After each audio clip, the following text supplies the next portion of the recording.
বালিয়ারা কারে দুনিয়া বহুদিয়া জাগে না কারে দুনিয়ায় দিয়া। এই জন্য বলবো মুসলিম রাজের যুবকেরা ও বৃদ্ধ বাবাজিরা, আর হয়তো বা দুদিন পরে এই মাহফিল পাবে না, যদি এই কোরআনের মাহফিলে আসো আল্লাহ তোমার নসিবকে খুলে দিবে, আল্লাহ তোমাকে হিদায়াতের দরজায় পৌঁছে দিবে। কথা বলেন ঠিক কিনা? কোরআনের মুআজিজা আছে না নাই? পাওয়ার আছে না নাই?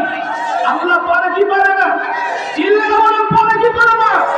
আল্লাহ পারেন যাদেরকে ক্ষমতায় রাখতে, আল্লাহ আবার 5 মিনিট পরেই তাদেরকে ক্ষমতা থেকে নামাইতে পারে। কথা বলো, এই কোরআনের ক্ষমতা আছে না নাই? আছে আছে। কেমন আছে? শাহ আব্দুল আজিজ মুহাদ্দিস দেহলভী রাহমাতুল্লাহ আলাইহি আমাদের একজন আব্বা বলেছিল, দিল্লিতে তার বাড়ি, নাম কি জোরে বলেন? শাহ আব্দুল আজিজ মুহাদ্দিস দেহলভী রাহমাতুল্লাহ আলাইহি। অনেকেই মনে করে হুজুররা রাজনীতির কথা বলবে কেন? হুজুররা তো নামাজ পড়াইবে, অর্থনৈতিক সমাজনীতি, তারা রাজনীতির কথা বলবে। ভাই, আপনাদের ক্ষমতা যা আছে দুনিয়ার বাদশার সাথে, আর আমাদের ক্ষমতা আরশে আজিমের মালিকের সাথে। ঠিক কিনা চলবে? আমরা বলবো না, বলবে যারা এই কোরআনের ক্ষমতা জানো না, বিধায় বলে হুজুররা কেন বলবে? এই কোরআন তো ক্ষমতাওয়ালা কিতাব, এই কিতাব যাদের ভিতরে থেকে তারা চুপ করে থাকতে পারে না। ঠিক কিনা চলবে? শাহ আব্দুল আজিজ মুহাদ্দিস দেহলভী রাহমাতুল্লাহ আলাইহি। আরে ভাইয়া, এই আল্লাহর ওলিদের নামগুলো মুখস্থ রাখবেন, অন্তরের মধ্যে আল্লাহ রূহানি ফয়েজ দান করে, আল্লাহ আপনাকে বরকতওয়ালা জীবন দান করে। এই শাহ আব্দুল আজিজ মুহাদ্দিস দেহলভী রাহমাতুল্লাহ আলাইহি যারা বলে কোরআন শরীফের ক্ষমতা নাই, আর কোরআন তো মানুষ বললে আয়েশা হুজুররা পড়বে, জারফুক করবে, জিল আসলে জিল খাবে। আল্লাহর কসম, এই কোরআন জিল তাড়ানোর জন্য আসে নাই, এই কোরআন এসেছে মানুষকে মানুষ বানানোর জন্য। ঠিক আছে? কোরআন মৃত্যুবাহিত করার জন্য শুধু আসে নাই, কোরআন এসেছে সংসদ ভবনে কোরআন দিয়ে তার সংসদে আইন পাশ করার জন্য। কথা বলো।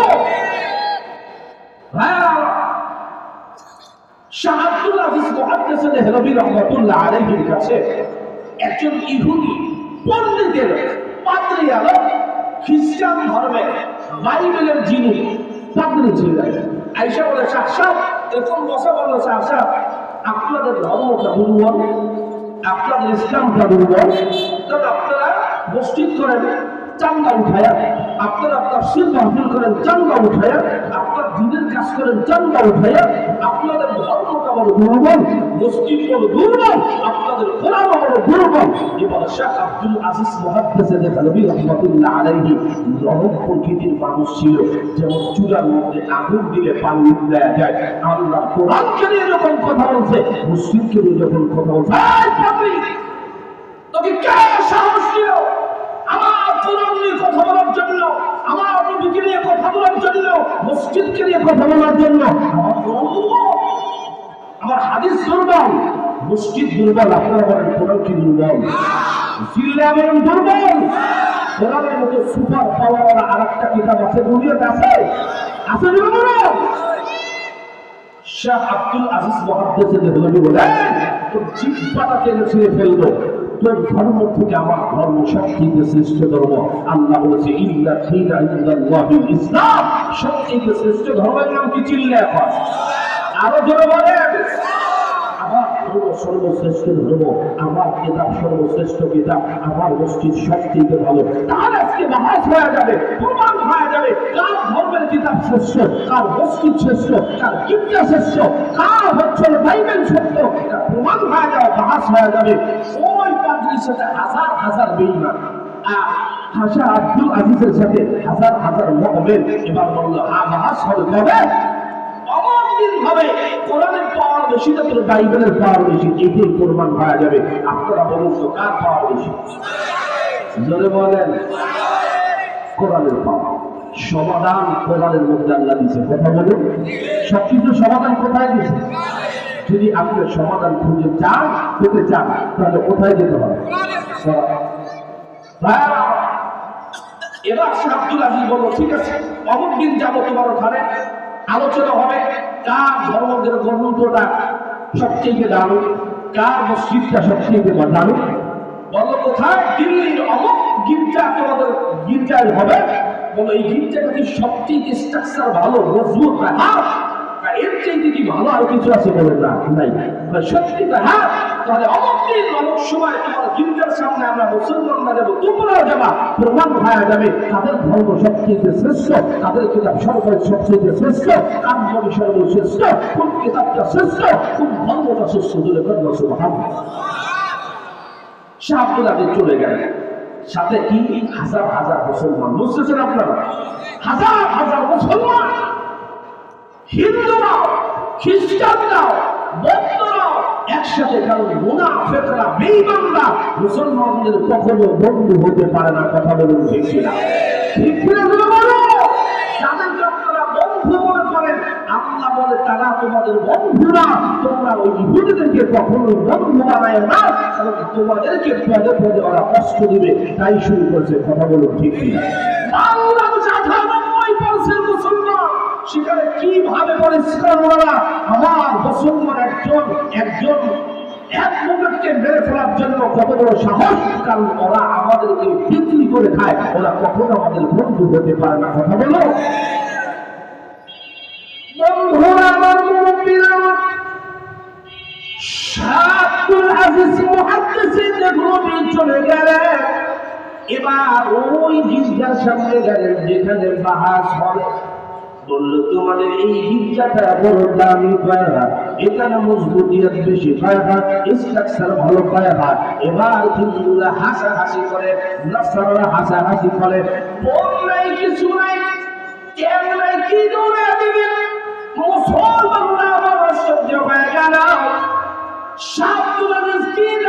প্রমাণ করবে আমার ধর্মটা বড় শ্রেষ্ঠ, কোরআনটা বড় শ্রেষ্ঠ। এবার শাহ আব্দুল আজিজ মুহাদ্দিসিন নবী রাহমাতুল্লাহ আলাইহি সূরা হাশরের শেষ তিন আয়াতের আগের আয়াত তিলাওয়াত শুরু করলো। লাউ আনজালনা হাযাল কুরআন আলা জাবালিন লারাআইতাহু খাশি'আন মুতাসাদ্দিআন মিন খাশিয়াতিল্লাহ। আল্লাহ শুরু করে দিলেন। এবার ইহুদিরা তাকায় রইল, মুসলমানরা তাকায় রইল। আল্লাহর এই কোরআন আয়াত যখন তিলাওয়াত করলেন, লাউ আনজালনা হাযাল কুরআন আলা জাবালিন লারাআইতাহু, জাবাল পর্যন্ত তিলাওয়াত করলো। এবার জমিন কাঁপা শুরু করলো। আল্লাহু আকবার। এবার জমিন কাঁপা শুরু করলো। জমিন কাঁপতে কাঁপতে সবচেয়ে দামি গির্জাটা, স্ট্রাকচারটা ভালো, কোরআনের একটি আয়াতের শুধু অর্ধেক তিলাওয়াত করার পর এবার ওই গির্জাটা সামনের অংশটা দিল্লির জমিনে সব উড়ে পড়ে গেল। আল্লাহু আকবার। শুরু করলাম। হুজুর আর তেলাওয়াত করেন না, হুজুর বলে আরো তেলাওয়াত করব, কয়না তেলাওয়াত করেন না, আপনার পায়ে ধরে কয়না তেলাওয়াত করব। ওর কত বড় সাহস করেছিল, আমার কোরআন লাগি দুর্বল, আমি তেলাওয়াত করব। এবার বলল না, তেলাওয়াত বন্ধ করে দাও। শাহ আব্দুল আজিজ যখন তেলাওয়াত বন্ধ করে দিল, জমিন কাঁপা বন্ধ হয়ে গেল। এবার তার হাতে হাত রেখে হাজার হাজার কাফেরেরা মুসলমান হয়ে গেল। চিল্লায় আল্লাহু আকবার। আল্লাহ বলে ইন্নাহু লাকুরআনুল কারীম, কোরআন বড় দামি। এই কোরআন যারা পড়বে, কোরআন বুকে ধারণ করবে, আমি আল্লাহ তাদের মর্যাদা দুনিয়ার সবার চাইতে উপরে উঠায় দিব। চিল্লায় আল্লাহু আকবার। এই কোরআন মানুষের জীবন পরিবর্তন করতে পারে। তারা ধরে বলে কোরআন দিয়ে চলবেন তো ইনশাআল্লাহ, চলবেন তো ইনশাআল্লাহ। আমাদের ভিতরে কিছু ব্যাধি আছে, এই ব্যাধিগুলো ভালো করার জন্য আল্লাহ কোরআনটা বুকে জড়ায় লাগায় রাখতে হবে। যদি আপনার ভিতরে তাকওয়াটা চলে আসে, আমার আল্লাহ অবশ্যই অবশ্যই আপনার চরিত্রের মধ্যে পরিবর্তন ঘটায় দিবে। ঠিক কিনা চলে বলে? এই কোরআন ওয়ালাদের রাসূলের সুহবাতে এত মর্যাদা, কোরআনের এত পাওয়ার, কিন্তু কোরআন যাদের ভিতরে লেগে যায়, জবানের ভিতরে থাকে, আল্লাহ তাদের পাওয়ারটা কেমন বানায়?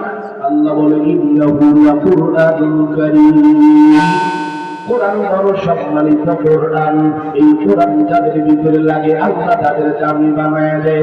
কেমন দামি বানায় দেয় মুসলমান, কেমন দামি আল্লাহ বানায় দেয় জানেন?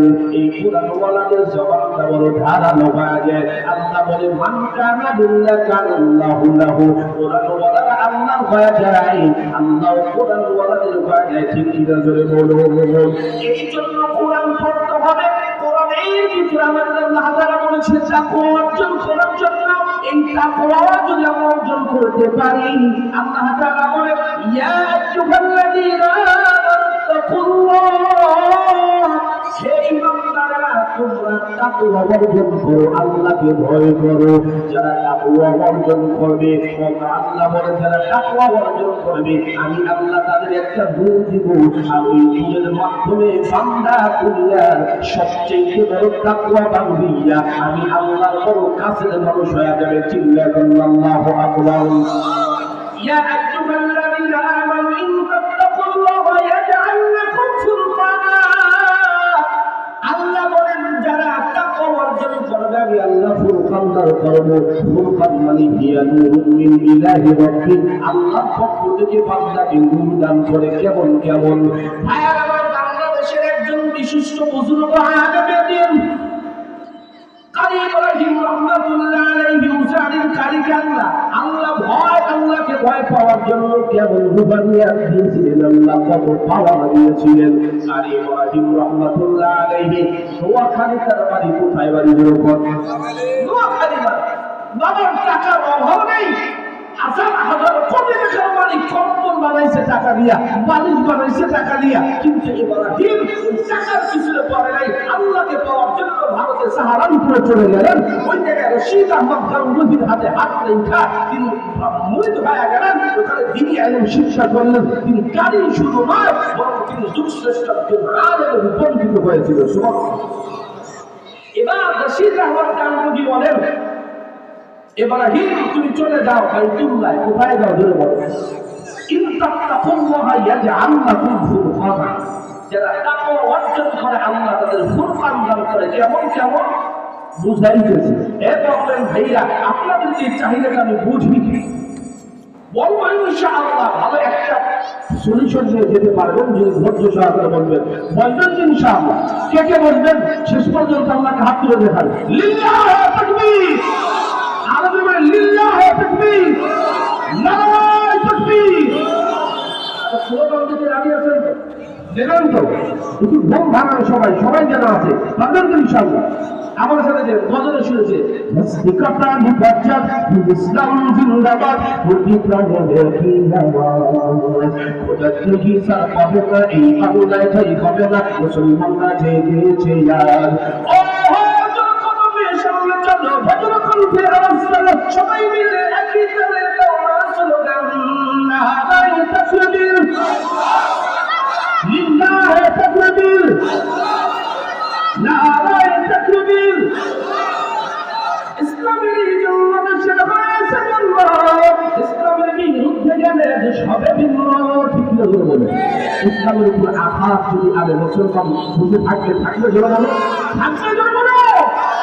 ইসলামের জন্য দেশের হয়েছে জন্ম, ইসলামের বিরুদ্ধে গেলে দেশ হবে ভিন্ন। যদি এই দেশে থাকতে হয় ইসলাম মানতে হবে, না হলে তাদেরকে এই দেশ থেকে বহু দেশে চলে যেতে হবে। ঠিক ছিল? সময় অল্প, গজল গেলে তো সময় শেষ হয়ে যাবে। ভাইয়া রশিদ আহমদ গাঙ্গুহির কাছ থেকে পরামর্শ নিয়া এবার কারি ইব্রাহিম রাহমাতুল্লাহ আলাইহি চলে গেলেন বাইতুল্লাহ। যাওয়ার পরে মনের মাধুরী মিলিয়ে সুললিত কণ্ঠায়, মনের মাধুরী মিলিয়ে সুললিত কণ্ঠে কারি সাহেবরা তেলাওয়াত করে। যখন তেলাওয়াত করে আমাদের পরিচয়ের মধ্যে আঘাত লাগে। কথা বলেন ঠিক? ভালো লাগে না কারিদের তেলাওয়াত? লাগে কি লাগে না বেরো বলে যখন বলে ওয়া আরসালনাকা ইল্লা রাহমাতান লিল আলামিন, যখন তিলাওয়াত করে আল্লাহ তাআলা এই কোরআনের মধ্যে এত সুন্দর বিতা রেখেছে, মানুষের মনে হয় কলিজাটা ফেটে যায়। কথা বলুন ঠিক? কারণ এই কোরআনের মজলিসে যারা আসবে জান্নাতে কোরআনের মজলিসে তারা থাকবে। কথা বলুন ঠিক কিনা? যেই কোরআনের মজলিসটা দুনিয়াতে যেমন কোরআনের মজলিস হয়, জান্নাতের মধ্যেও আল্লাহ কোরআনের মজলিস করবে। আর ওই জায়গায় দাউদ নবী সূরা তোহা তিলাওয়াত করবে। ওই তিলাওয়াত যখন মানুষ শুনবে, দাউদ নবীর এক কণ্ঠ থেকে 70 প্রকার সব সূরা আল্লাহ বের করে দিয়েছে। সুবহানাল্লাহ। ফেরেশতারা দাউদ সালাম জান্নাতের মধ্যে আমরা ভিন্ন ঘটনা তো দাউদ সালাম জান্নাতের মধ্যে আসবে, প্লেট নিয়ে আসবে, 1,60,000 পদের রাস্তা থাকবে। বান্দা আল্লাহকে দেখবে, দেখার আগে বান্দা খালি রাস্তা রেডি হয়ে গেছে, কিন্তু দাউদ নবী যখন সূরা তোহা তেলাওয়াত শুরু করবে তখন আবার মুখে দিলে তো দূরের কথা, হা করে তাকায় থাকবে। এক কণ্ঠ থেকে আল্লাহ 70 প্রকার সুর বের করে দিয়েছে। মানুষ পাগল হয়ে যাবে যেন দাউদ নবী বন্ধ না করে। দাউদ নবী বন্ধ করে দিবে। এবার আমার আল্লাহ বলবে, মানুষ হায় হায় কি হলো, কি হলো, বন্ধ হয়ে গেল। আল্লাহ বলছি যে ভালো কিছু দেখবা শুনবা। হ্যাঁ, আমার নবীকে বলবে, নবী আপনি সূরা ইয়াসিন তেলাওয়াত শুরু করুন।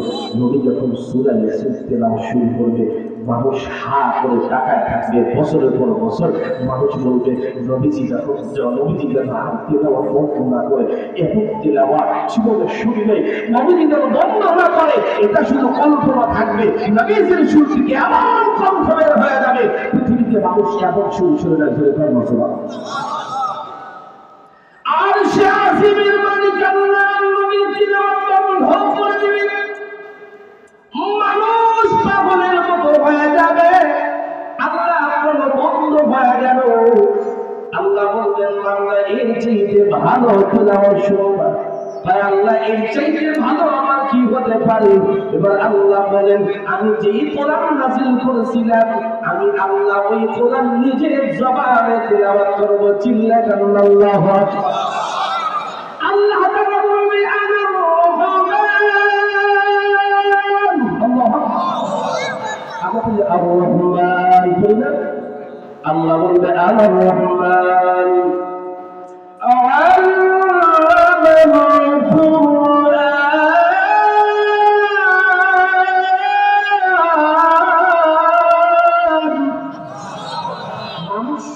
পাগলের মতো হয়। আল্লাহ নিজে তেলাওয়াত করবে। সুতরাং কোরআনের মজলিসে আল্লাহ তাদেরকে দিবে যারা কোরআন প্রেমিক, কোরআনকে ভালোবাসে। কথা বলেন ঠিক? কাজী ইব্রাহিম রাহমাতুল্লাহ আলাইহি বাইতুল্লাহর পাশে তেলাওয়াত শুরু করেছে। আর মালামালি দেশে আসছি, আফতারটা কিন্তু বেশি। কথা বলেন ঠিক কি না? বাইতুল্লাহ যদি আফতার করে মাওয়া ফলাইতে পারে, কথা বলেন, ওয়াজ কিন্তু আজকে করবো, সবাই কিন্তু দিতে হবে। রাজি আছেন তো ইনশাআল্লাহ? বাবার দেশে এসে ভয় পাওয়া যাবে? যেন বলেন যাওয়া যাবে। মন খুলে আমি আলোচনা করবো, আপনারা আলোচনা শুনবেন। কোরআন কার কথা? যেন বলেন কার কথা? আমরা এমন করে যাব না, আল্লাহ যেইভাবে বলেছে ওইভাবে কোরআন থেকে আলোচনা হবে। তাতে কেউ রাজি হোক, খুশি হোক অথবা বেজার হোক, আমাদের কিছু আসে যায় না। কথা বলে কারী ইব্রাহিম রাহমাতুল্লাহ আলাইহি বাইতুল্লাহর পাশে তিলাওয়াত শুরু করলেন। এবার যখন মনের মাধুরী নিয়ে তিলাওয়াত করলেন, যেই বাইতুল্লাহর পাশে কোরআন নাযিল হলো, ওই দেশে যে বাঙালি কারি তেলাওয়াত করে মানুষগুলো পাগল হয়ে গেল এই তেলাওয়াত। এবার ওই দেশের যারা ধনত্ববান ব্যক্তি ছিল সবাই বাইতুল্লাহর পাশে আইসা আর ইব্রাহিম রাহমাতুল্লাহ আলাইহির তেলাওয়াত কোরআন শোনা শুরু করলো। আল্লাহ বলে, ইন্নাহু লাকুরআনুল কারীম। কোরআন দামি, যাদের ভিতরে থাকবে আল্লাহ তাদের দামি বানায়া দিই।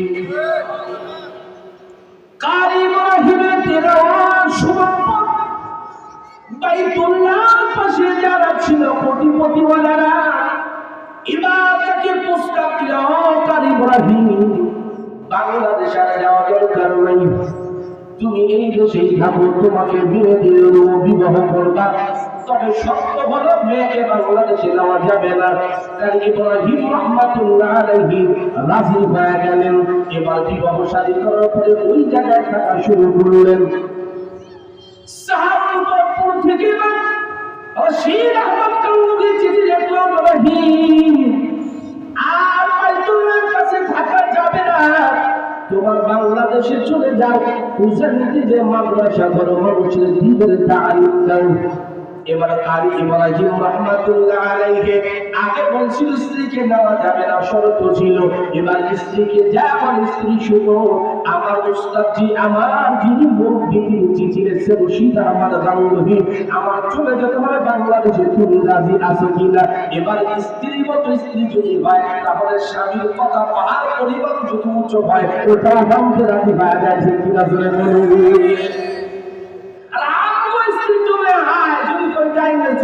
কথা বলেন ঠিক কিনা? আগে সমানেই তো পুরুষরা নির্যাতন করতো মহিলাদেরকে। আল্লাহর কসম খেয়ে বলি, যা শুনি আমি আশেপাশে এই থেকে রেজাল্ট আছে, একজন পুরুষ হয়তো না 17 বছর 2-1 আছে মহিলা নির্যাতিত না, আর মোবাইলে 100 মধ্যে 99টি পুরুষ মহিলার কাছে নির্যাতিত। কথা বলেন ঠিক কিনা? আমি যা বলবো তা চলবে না, এরকম আছে না নাই? আছে না নাই?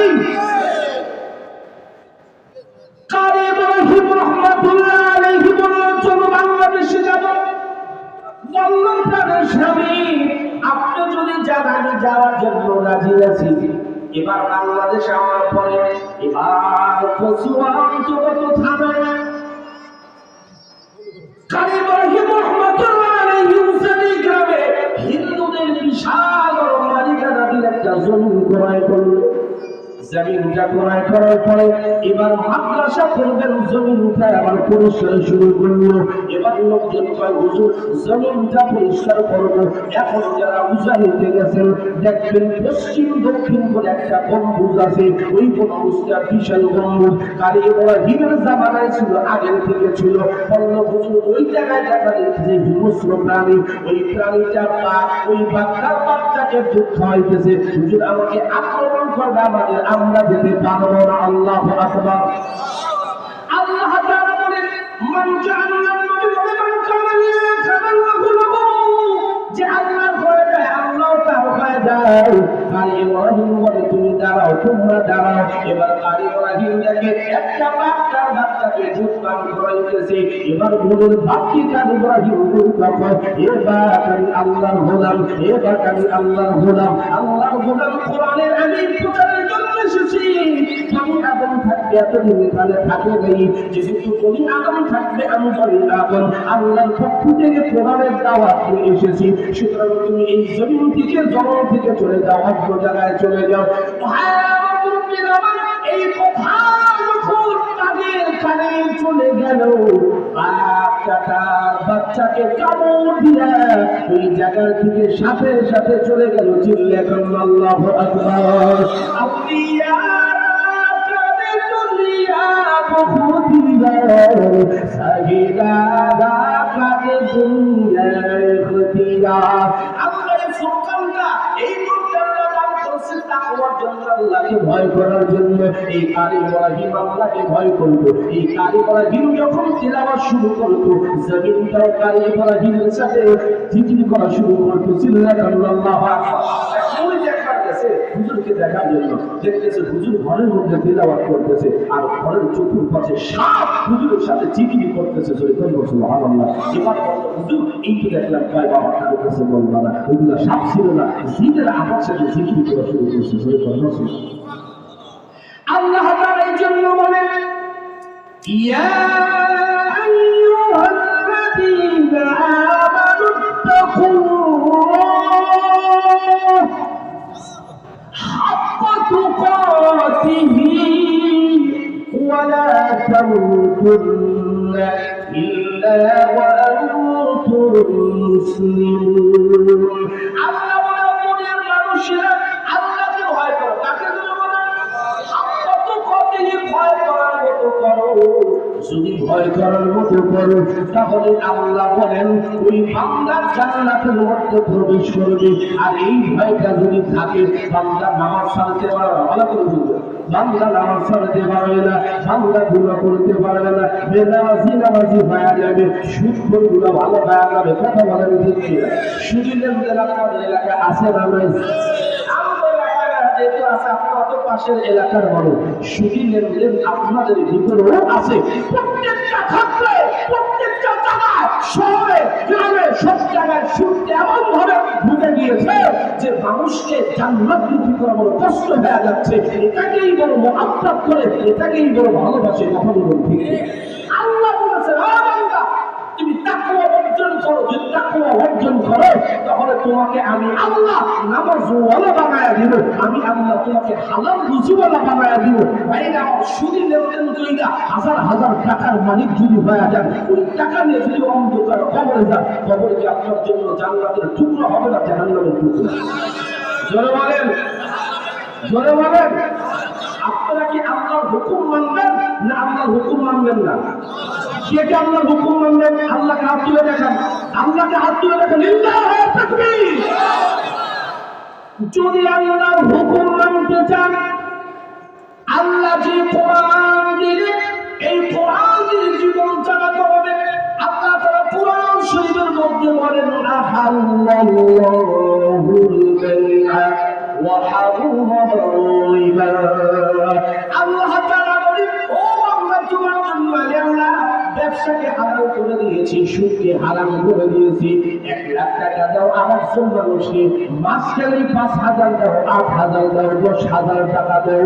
আল্লাহ কোরআনকে মুখে জোরে ধরে বলি, ওই সুদের টাকা দিয়ে যদি ওয়াজ দাও একটা সওয়াব হয় না। সুদের টাকা দিয়ে যদি বাইতুল্লাহ জিয়ারতে দাও উপকার হবে না।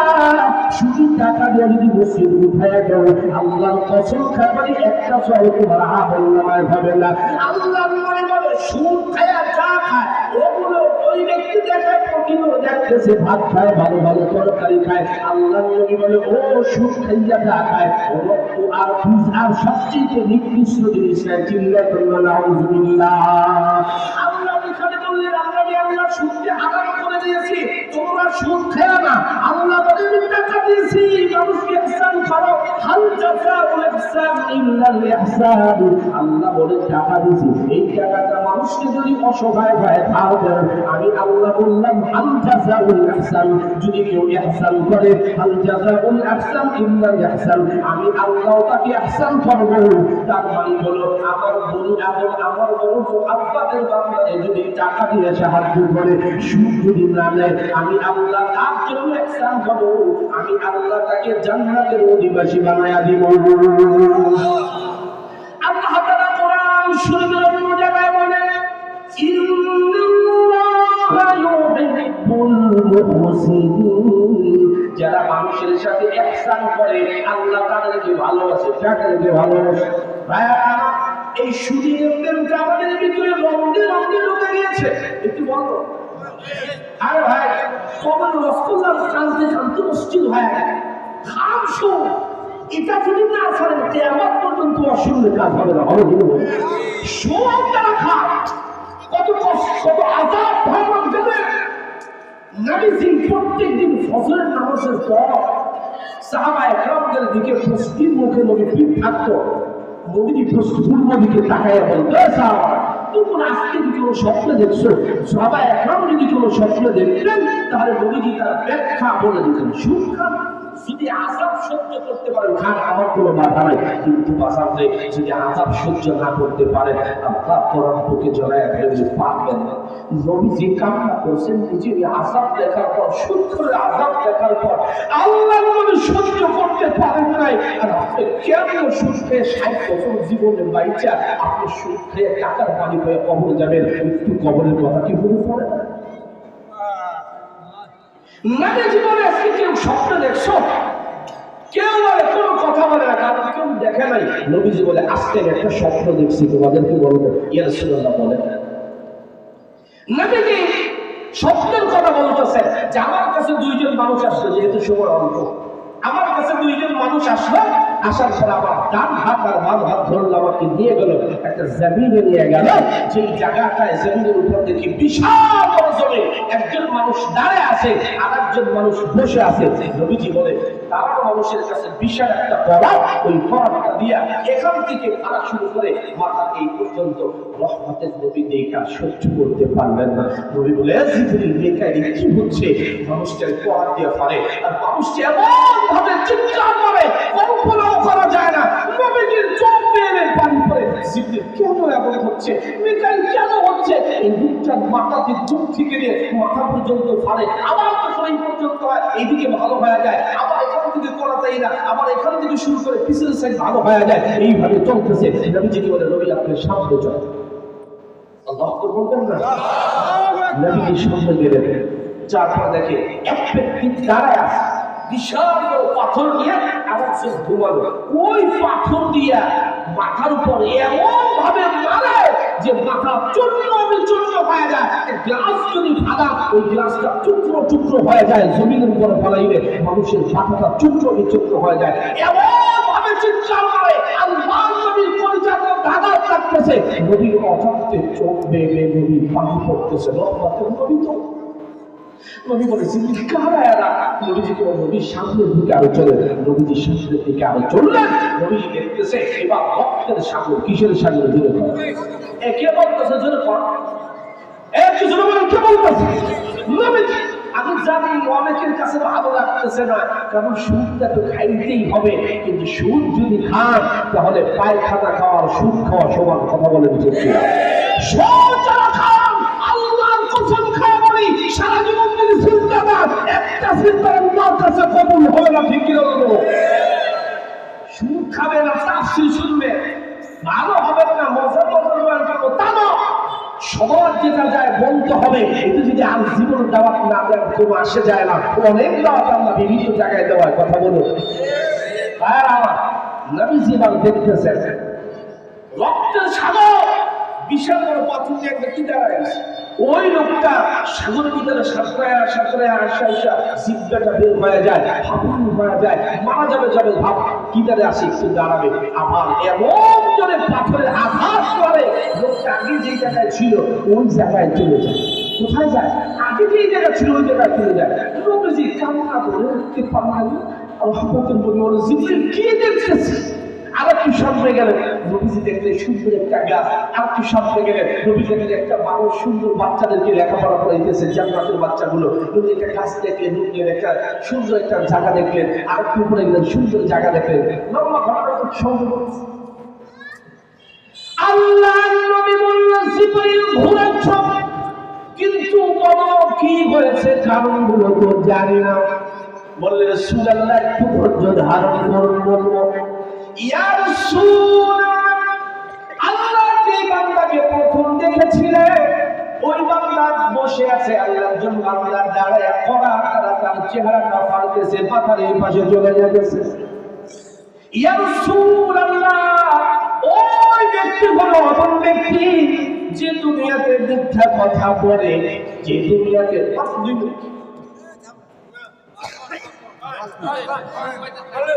ইয়া রাসূলুল্লাহ, আল্লাহ ওই ব্যক্তি হলো যার করার দ্বারা বুক ফাটতেছে খাম থেকে মাথার পেছন পর্যন্ত। জানেন কি? নবীজি বলেন, না জানি না। আল্লাহ নবী শুনুন, এই ব্যক্তি হলো আল্লাহর গোলাম, যে জবান দিয়ে মিথ্যা কথা বলতো, এমন কথা বলতো যেটা মানুষ বিশ্বাস করতো, আর তার একটা কথার কারণে একটা মানুষের জীবনটা ধ্বংস হয়ে যেত।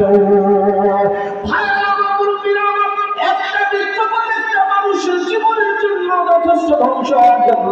আপনারা জানেন এই কোরআনের যিনি দাওয়াত দিত, বাংলার মানুষের তাফসীর শুনেছে, এই কোরআনের পাখিটা জীবনে এরকম অপরাধ করে নাই, কিন্তু এমন মিথ্যা কথা বলেছে, মিথ্যা কথা বলার কারণে কোরআনের পাখিটাকে জেলের মধ্যে আটকাইয়া অন্যায়ভাবে হত্যা করেছে, মেরে ফেলেছে। কথা বলেন ঠিক কিনা? আল্লাহ নবী বলে, যারা মিথ্যা কথা বলবে, তারা ওনাদের জেলের মধ্যে মিথ্যা কথা ঢুকাইয়া দিবে, আল্লাহ তাদের আযাব এরকম আযাব করবে। কথা বলুন ঠিক কিনা? আলেমদের ব্যাপারে কি পেয়েছো? আল্লাহ চিন্তা করে ছেড়ে ফেলবে। কোরআন ওনাদের মিথ্যা কথা বলে জীবন ধ্বংস করে দিচ্ছ। ইয়া রাসূলুল্লাহ, দ্বিতীয় যে ব্যক্তি ছিল জানে ওই ব্যক্তিকে যার মাথাটা চূর্ণ বিচূর্ণ করে দিল, নবীজি বলেন জানি না। আল্লাহ নবীকে বলা হয় না, ইয়া রাসূলুল্লাহ, এই ব্যক্তি হলো ওই আল্লাহর বান্দা, ওই আলেম, কোরআন জানার পরে কোরআন পড়লো না, কোরআন জানার করলো না, মানুষ মানুষের কোরআনের কথা বললো না, সুদের আলোচনা করলো না, শুধু কবরের আলোচনা করলো, মানুষের প্রয়োজনটা বললো না, ব্যাগ বাঁচাইলো, ব্যাগের মধ্যে টাকা ঢুকাইলো।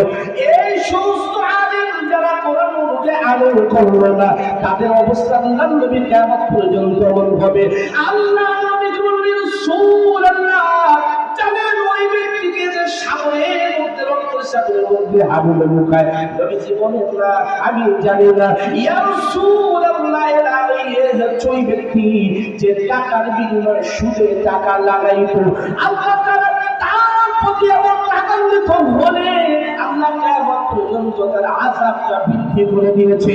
ওই রক্তের সাগরে হাবুল লুকাবে, আল্লাহর গজবটা কিয়ামত পর্যন্ত তার উপর আসতে থাকবে। বন্ধুরা আমার, মুমিনা আমার, এই আযাব সহ্য করার মতো না, সহ্য করতে পারবেন না। যদি সহ্য করতে না পারেন, এই জীবন নয়, এই জীবন নয়, আর একটা জীবন আমাদের আছে। মালিকের কাছে আমাদের জীবনের হিসাবটা দিতে হবে। যদি মালিকের কাছে জীবনের হিসাবটা দেও, একবার কল্পনা করো, ইন্তেকাল হয়ে গেল, তোমাকে কাপড় দিয়ে পচানো হয়ে গেল, খাটে উঠানো হয়ে গেল, কবরের মধ্যে কবরস্থ করা হলো, তোমার কবরের উপরে বাস দেওয়া হয়ে গেল। এই দুনিয়ার টাকা কোথায়, পয়সা কোথায়, স্ত্রী কোথায়, সন্তান কোথায়, কেউ নাই, তুমি একা। যদি বলো সুদে লেনদেন করে যাও, এই কবরের মধ্যে এমন আযাব হবে সহ্য করার মতো না। এই জন্য যাদের জন্য করলাম তারা তো তোমার পাশে থাকলো না, গেল না। এই জন্য বাবা বিনয়ের সাথে বলবো, সুদ খাবো না, সুদ আমরা দেবো না। কে কে রাজি আল্লাহকে হাত তুলে দেখাও। লিল্লাহি তাকবীর, নারায়ে তাকবীর। অনেক দিন আলোচনা হয়ে গেছে, ইমাম সাহেব যে টাইম দিয়েছিল অনেক বেশি করে ফেলছে। ক্ষমার দৃষ্টিতে দেখবেন, আপনাদের আমি ছেলে, আপনাদের এই ভাগ্য আপনাদের আমার জন্য দোয়া করবেন। আর আপনাদের একটা দাওয়া দিয়ে যাচ্ছি, সেটা হচ্ছিল আমার মাদ্রাসায়, মজুমদার গান্ধী মাদ্রাসায় মাহফিল আগামী